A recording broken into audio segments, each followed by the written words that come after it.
截至目前为止，中动已经推出了26款酱油机，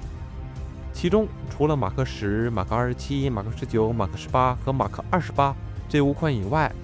我已经全部拿到了。起因是我从24年开始就一直要做马克33和马克21的视频，结果一直拖到现在。再加上中动已经推出了那么多款酱油机，那倒不如一起做个合集，等大家看完春晚之后还能看点新的东西。那么本期视频就带您简单的看一下这些酱油机做的究竟如何，其中部分机型我已经做过相关的视频，你可以去回顾一下。那好，我们现在开始。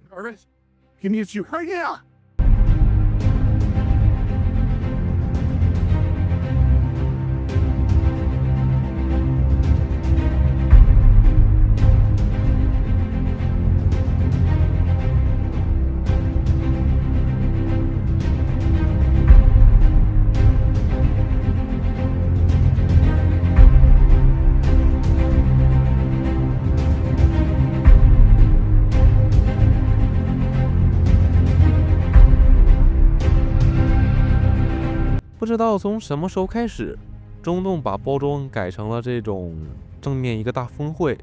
后面还印刷着型号，并一直延续至今。其实我自己还挺喜欢早期的这种包装设计，感觉更有仪式感一些。接下来我将以机型型号为顺序进行讲解，之后配件和可动我就不多讲了，基本都是祖传3件套，可动也并不算多好。首先来看马克9，马克9的身形比例给我一种5.5开的感觉，采用的还是铁人经典的红金配色，但胸部和腰部还有手臂部分都跟马克7极为相似，不过并不是同模，而且当时马克7的肩甲做的并不贴合，感觉有点过大了。但随着后续产品的发布逐步改进，到如今的马克9肩甲部分已经做得很舒服了。而且不光马克9，后面还有很多机型的胸口部分都与马克7相似，也都改进了肩甲问题。所以 2.0 马克7什么时候来啊？而马克9的下半身则是与马克17相似，但也并不是同模。膝盖弯曲的时候，马克9的臂上关节是要比马克17短的。接下来是马克11，马克11应该就是典型的拼好机吧。头部有点像马克17，胸部和大臂像马克7，腰部和小臂像马克14，大腿像马克35，小腿像马克17。当然，你也可以说马克11是这些后续机型的灵感来源，毕竟型号排在他们前面嘛。下一个，马克12。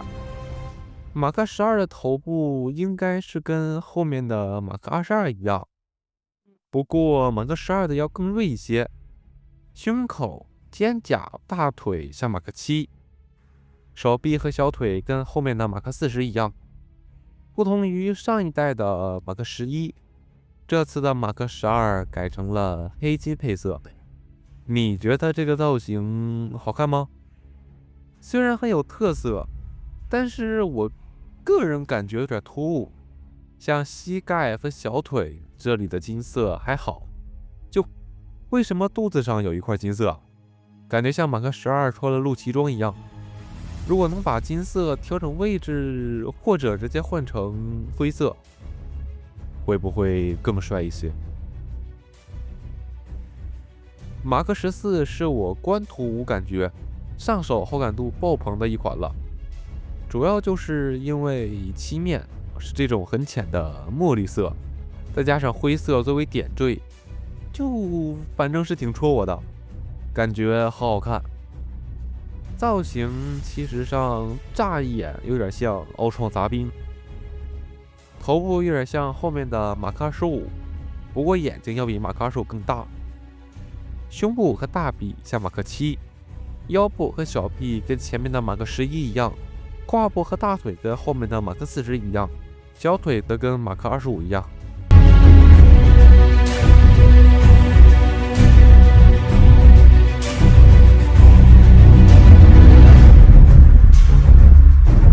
自马克15开始，后面的酱油机都有了名字。马克15鬼祟，正如其名，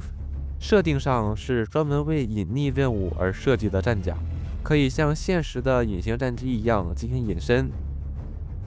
马克15的整体造型非常的硬朗，棱角分明，身上的标识刻画的也非常细致，其中2只小臂的造型是不一样的，并非中奖。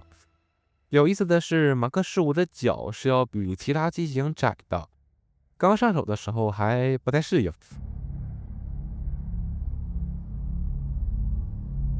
马克16夜店，设定上是马克15的升级版，隐性能力和机动性都有所加强，但是跟马克15摆在一起，我自己并没有看出2者有太多的相同之处。除此之外，在早期的设定图中，马克16是这样的，而到了电影中却改成了红金加枪铁色的涂装。至于马克16的外观造型，你觉得好看吗？我感觉还好，并没有特别丑。很多人都接受不了面罩这里没有嘴部的刻线，像是没有嘴巴一样。马克17碎心者是中动在23年的时候推出的全系列第1款酱油机，当时我也有做视频，还把成语用错了，对不起。马克17的造型就不多讲了，跟战争机器一样，非常的厚重硬朗，甚至感觉比战争机器更要暴力美学一些。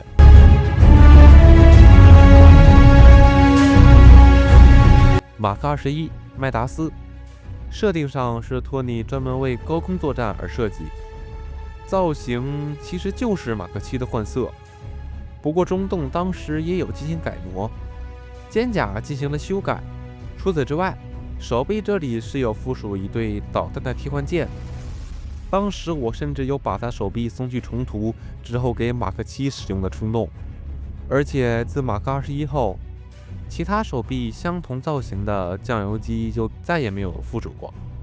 感觉蛮可惜的。还有一点，马克21的头部可动是不如之前的马克7的，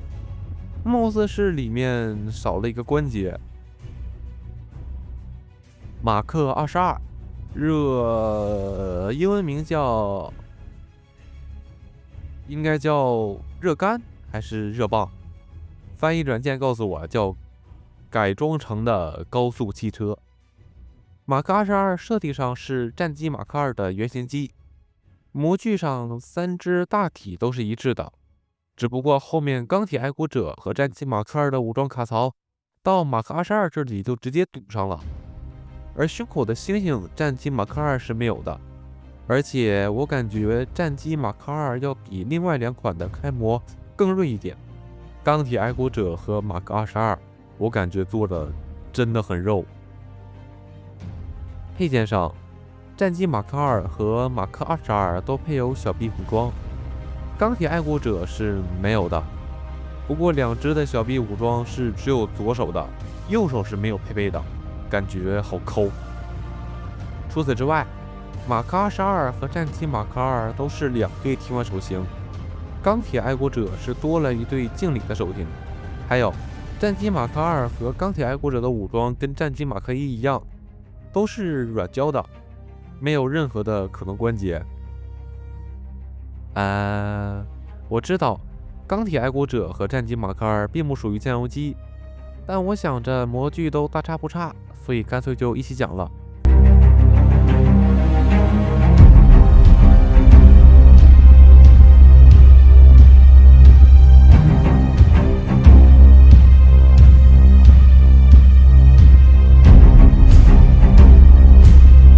马克23和马克40就在这里一起讲了吧，之前也是做过详细视频，欢迎回去看一看。马克23暗影跟后面的马克40猎枪都是同模，两款原装的透明面罩我是直接涂黑了，感觉这样更好看一些。之后就是马克23的这个迷彩，个人感觉做的不是很好看。马克24坦克跟前面的马克17随行者是同模，区别也只是配色不同。设定上是马克17的升级版，同样都配有大功率胸炮。两种配色我自己是更喜欢这个红金配色一点。接下来是马克25，叫突袭者和打击者都对，我的翻译软件告诉我叫前锋。马克25设定上并非用于战斗，而是用于基建救援。装甲造型上还是很帅的，就显得很壮，就像是从健身房里刚出来一样。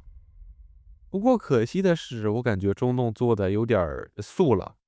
前期看官图还好，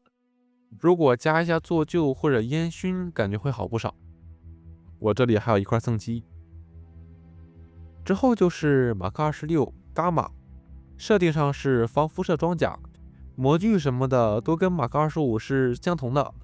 只是配色上有区别。马克26的涂装其实我个人感觉也挺帅的，两只的手臂这里都是单关节，而且小臂这里是没有任何可动的，要是能做个伸缩结构就更好了，翻过去还能看到里面的手。配件上两款因为造型原因并没有给手型，火焰特效键是附属了一对。接下来是马克30蓝钢和马克33银色百夫长，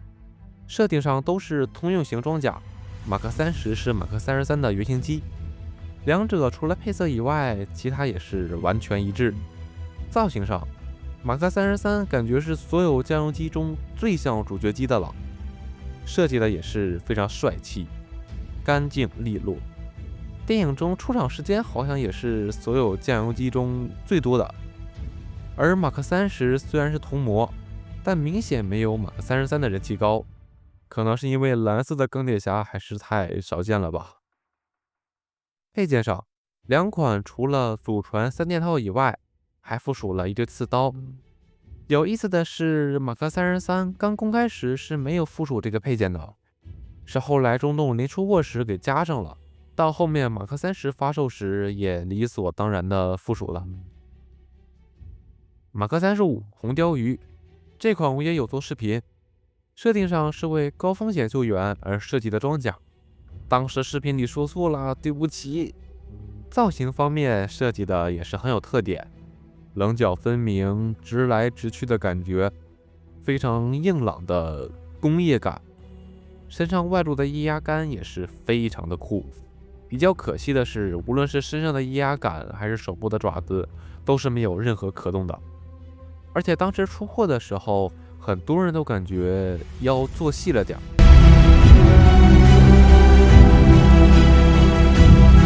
马克36，网上的名字也非常多，调节者、维和者、和平缔造者，设定上是用来防爆镇压的装甲。造型上第一眼看过去就是拿掉爪子改了色的马克35，但是小臂造型改变了，是跟之前的马克14一样，也就是说马克35的爪子并不能给马克36使用。在配件上，马克36对比马克35是多了2对替换手型和1对特效键。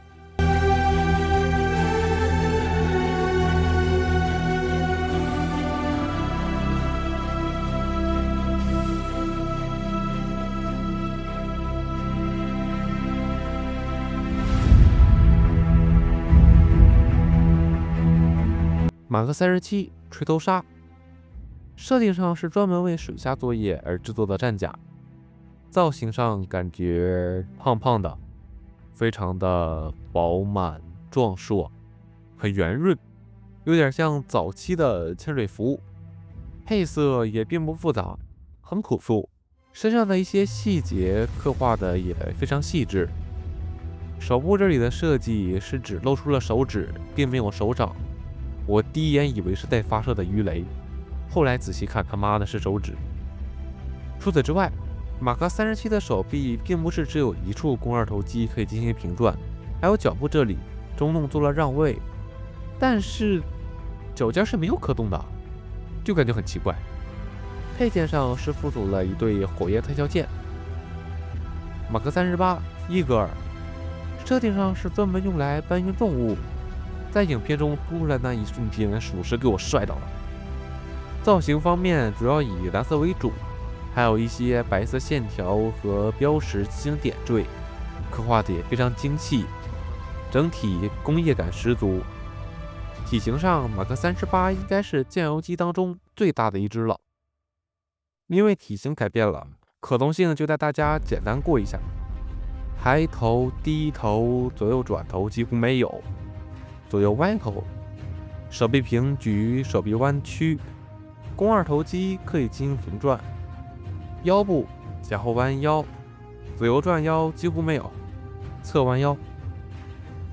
腿部前踢、后踢、侧踢，这里可以进行让位，膝盖弯曲，脚部可动。其中手臂这里可以翻开，背后这里也可以翻开，但是角度过大的话会回弹。配件方面是附属了3对替换手型，分2对火焰特效键，体积上也是比常规铁人的手型和特效键大上不少。但也估计是体积的原因吧，马克38是所有酱油机当中唯一一款没有地台支架的，而且也是唯一一款不能放进格纳库的型号。中洞说是会在未来为马克38提供一个透明承重柱，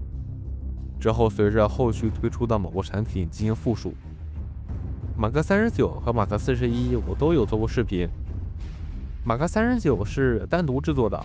而马克41是和马克35一起制作的。马克39双子星，设定上是专门为太空作战而研发。外观应该是参考了现代宇航服的设计，全身以白色和金色为主，真的是太帅了。配件上除了祖传3件套以外，还多附属了一个替换面罩。马克41骨骼，设定上是马克42的原型机，造型也是蛮酷的，而且中洞这款做的非常精细，真的是很加分了。终于讲完了。一转眼，中洞已经做了这么多款酱油机了，33款酱油机，现在已经推出26款了。看前段时间中洞发的 2.0 格纳库的官图，看样子剩下几款已经做好，估计就能发售了。等到时候全部收购完，我会再做一个大合集，把剩下的机型一起做完。反正坑先挖着，啥时候填再说。至于购买建议的话，其实素质都大差不差，喜欢哪个造型就直接冲。如果硬要说的话，我个人就是更推荐马克33和马克39。到这里酱油机就已经全部讲完了。